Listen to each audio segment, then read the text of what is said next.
Hello, and thank you for coming to listen to the next chapter of James and the Giant Peach. So, yesterday, the peach started growing, but it wasn't quite giant by the end of the chapter. So, let's see how big it manages to get in chapter 7.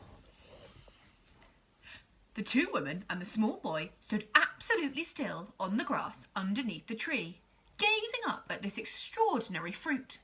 James's little face was glowing with excitement. His eyes were as big and as bright as 2 stars. He could see the peach swelling larger and larger, as clearly as if there were a balloon being blown up.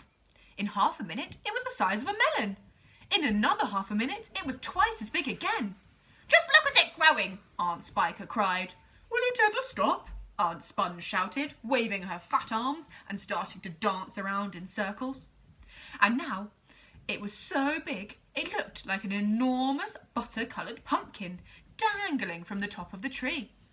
"Get away from the trunk, you stupid boy," Aunt Spiker yelled. "The slightest shake and I'm sure it'll fall off. It must weigh 20 pounds, or 30, at least." The branch that the peach was growing upon was beginning to bend over, further and further because of the weight. "Stand back," Aunt Sponge shouted. "It's coming down. The branch is going to break." But the branch didn't break. It simply bent over more and more as the peach got heavier and heavier. And still it went on, growing. In another minute, this mammoth fruit was as large and round and fat as Auntie Sponge herself, and probably just as heavy. "It has to stop now," Aunt Spiker yelled. "It can't go on forever." But it didn't stop. Soon it was the size of a small car and reached halfway to the ground. But it didn't stop. Both aunts were now hopping around and round the tree, clapping their hands and shouting all sorts of silly things in their excitement. "Hallelujah!" Aunt Spiker shouted. "What a peach! What a peach!" "Terrifico!" Aunt Sponge cried out. "Magnifico! Splendifico! And what a meal!" "It's still growing!" I know. As for James, he was so spellbound by the whole thing that he could only stand and stare and murmur quietly to himself, "Oh, isn't it beautiful? It's the most beautiful thing I've ever seen." "Shut up, you little twerp!" Aunt Spiker snapped, happening to overhear him. "It's none of your business."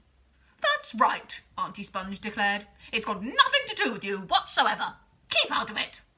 "Look!" Aunt Spiker shouted. "It's going faster than ever. It's speeding up." "I see it, Spiker. I do.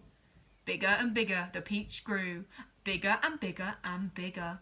Then, at last, when it had become nearly as tall as the tree that it was growing on, as tall and wide, in fact, as a small house, the bottom part of it gently touched the ground, and there it rested. "It can't fall off now," Aunt Sponge shouted. "It stopped growing," Aunt Spiker cried. "No, it hasn't." "Yes, it has." "It's slowing down, Spiker, it's slowing down, but it hasn't stopped yet. You watch it." There was a pause. "It has now." "I do believe you're right." "Do you think it's safe to touch it?" "I don't know. We'd better be careful."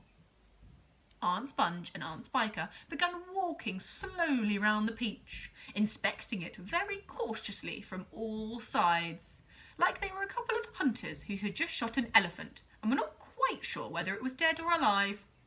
And the massive round fruit towered over them so high that they looked like midgets from another world beside it. The skin of the peach was very beautiful, a rich buttery yellow with patches of bright pink and red. Aunt Sponge advanced cautiously and touched it with the tip of her finger. "It's ripe," she cried. "It's just perfect. Now look here, Spiker, why don't we go and get a shovel right away and dig out a great big chunk for me and you to eat?" "No," Aunt Spiker said. "Not yet." "Why ever not?" "Because I say so." "But I can't wait to eat some," Aunt Sponge cried out. She was watering at the mouth now, and a thin trickle of spit was running down one side of her chin. "My dear Sponge," Aunt Spiker said slowly, winking at her sister, and "My dear Sponge," Aunt Spiker said slowly, winking at her sister, and smiling a sly, thin-lipped smile. There's a pile of money to be made out of this, if only we can handle it right. You wait and see. So that's the end of chapter 7. So we know the horrible aunts are plotting to make money out of the peach, but we'll have to wait till tomorrow to find out what happens next. Have a lovely evening, guys, and I'll see you all tomorrow.